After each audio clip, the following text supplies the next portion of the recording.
Ang bulong sa bahay. Isang sumpa ng engkanto at pag-ibig na hindi itinadhana. May mga bahay na may multo. May mga bahay na may sumpa. Pero ang bahay na ito hindi nagpaparamdam sa anino. Ito ay bumubulong. At ang ibinubulong nito ay ang mga lihim na pilit mong ibinabaon sa sariling mong puso. Kung may itinatago kang kasalanan, huwag kang manirahan dito. Hindi ako naniniwala sa mga engkanto. Lumaki ako sa lungsod. Naniniwala ako lahat ay may paliwanag. Hangin, street, trauma, at guilt. Lalo na ang guilt. Ako si Mara Villarreal, 34 na taong gulang. May asawa, may anak, at may lihim. Lumipat kami sa baryo ng San Isidro matapos ang gulo sa Maynila. Hindi alam ng lahat ang tunay na dahilan ng pag-alis namin. Sinabi namin na gusto lang namin ang tahimik na buhay. Pero ang totoo, sana nagustuhan nyo ang ating kwento ngayon. Sa mga bago pa lang sa ating channel, maaaring po bang pa-like, subscribe, share, and comment. Maraming salamat po. may iniwan kaming kasinungalingan sa lungsod. Ang bahay na lilipatan namin ay talagang nang walang nakatira. Spanish era daw ito. Matibay ang kahoy. Malawak ang lupa. May balete sa likuran. Unang apak ko pa lang sa beranda, may naramdaman akong malamig na hangin. Parang may nagmamasid. Hindi hangin ng hapon, kundi hininga. Unang gabi namin noon. Payapa. Masyadong payapa. Ang katahimikan ay parang kumakapit sa balat. Habang natutulog si Daniel at si Lia, ako naman ang gising. Hindi ako mapakali. 2:00 na ng madaling araw. Biglang may malamig na dumampi sa tenga ko. Isang malinaw na tinig. Hindi ikaw ang pinili. Napabaligwas ako. Walang tao. Sana nagustuhan nyo ang ating kwento ngayon.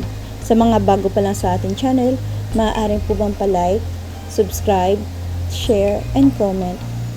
Maraming salamat po. Walang tao. Walang bukas na bintana. Walang radyo. Pero malinaw. Tinig ng babae. At malapit ito. Ang lihim ko. Hindi ako dapat matakot. Pero alam ko kung bakit iyon ang narinig ko. Isang bagay na hindi alam ni Daniel.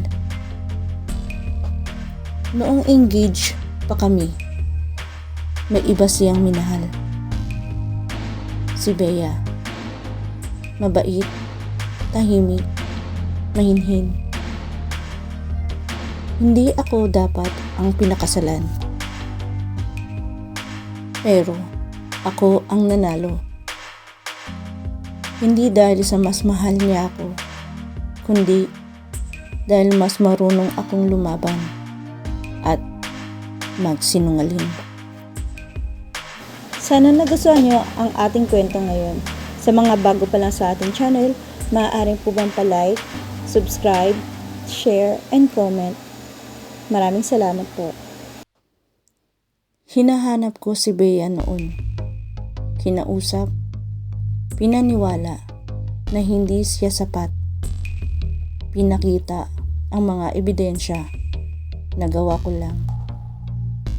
Hanggang sa siya na mismo ang umatras. Hindi alam ni Daniel kung paano iyon nangyari. Hindi ko na siya pinayagang malaman. Napabalikwas ako.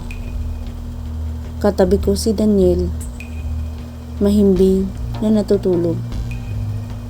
Pero malinaw na narinig ko, malapit na parang may labi sa tenga ko. Bumangon ako at lumabas ng kwarto. Ang hallway ay madilim. Ang ilaw sa dulo ay bahagyang kumikislap. Habang naglalakad ako, may narinig ulit akong bulong. Hindi na isa, kundi marami. Inagaw mo siya. Kasalanan mo. Hindi kanya pipiliin. Napahawak ako sa dibdib ko. Alam ko kung ano ang tinutukoy nila. May babaeng nasaktan dahil sa akin. At hindi iyon alam ni Daniel. Sana nagustuhan nyo ang ating kwento ngayon. Sa mga bago pa lang sa ating channel, maaari po bang pa-like, subscribe, share, and comment. Maraming salamat po. Kinabukasan, tila normal ang lahat.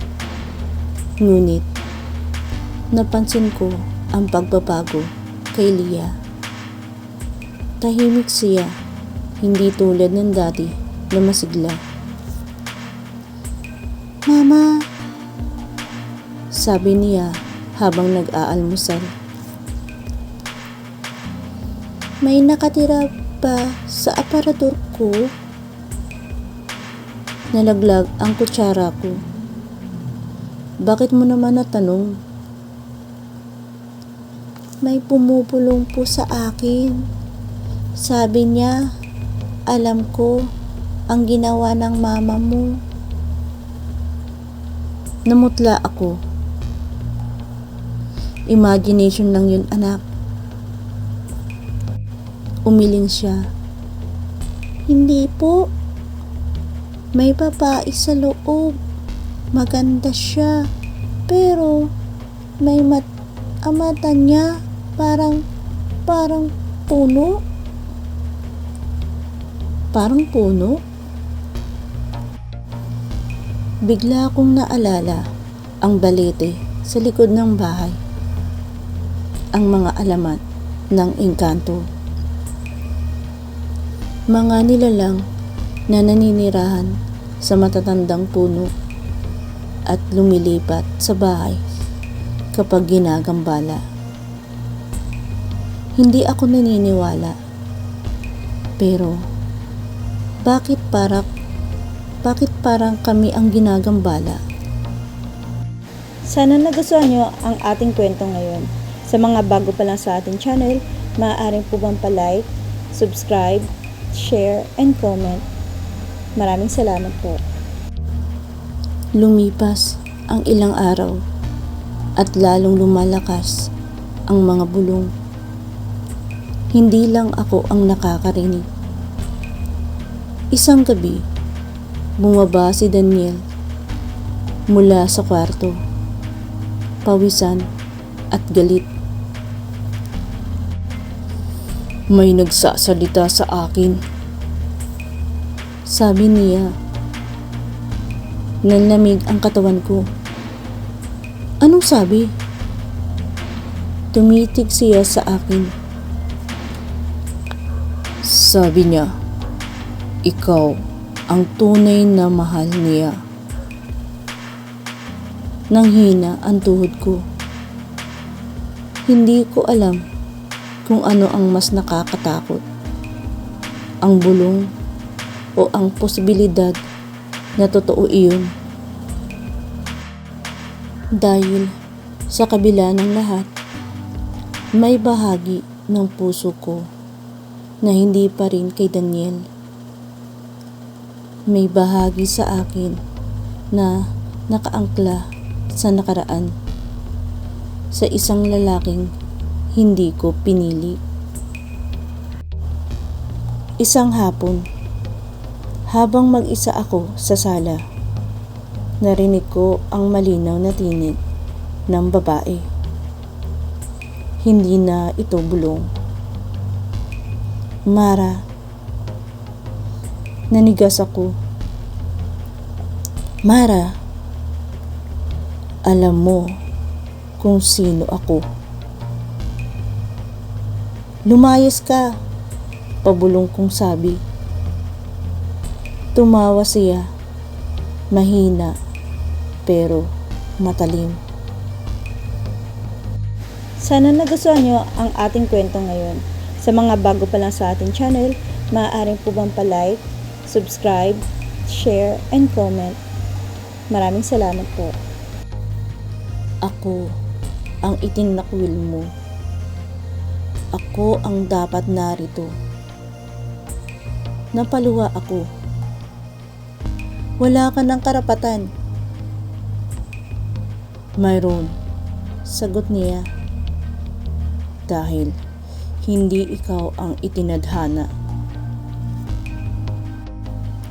Doon ko naalala ang kwento ng matandang kapitbahay noong unang araw namin. May babaeng namatay sa bahay na ito noon pa. Iniwan ng lalaking pinangakuan siya ng kasal. Nagbigti raw sa kisame. At bago pa siyang namatay, isinumpa niya ang sinumang babaeng magnanakaw ng pag-ibig. Engkanto raw ang kaluluwa niya ngayon. Nagbabantay. Naghihintay. Mga kaibigan, maaari ba kayong mag-iwan ng comment tungkol sa ating kwento? Sa ngayon, ay puputulin ko muna ang ating pagkukwento. Sa mga bago pa lang sa ating channel, maaari bang pa-subscribe, like, share, and comment. Maraming salamat sa inyong pagsuporta. Ang kwentong Kababalaghan.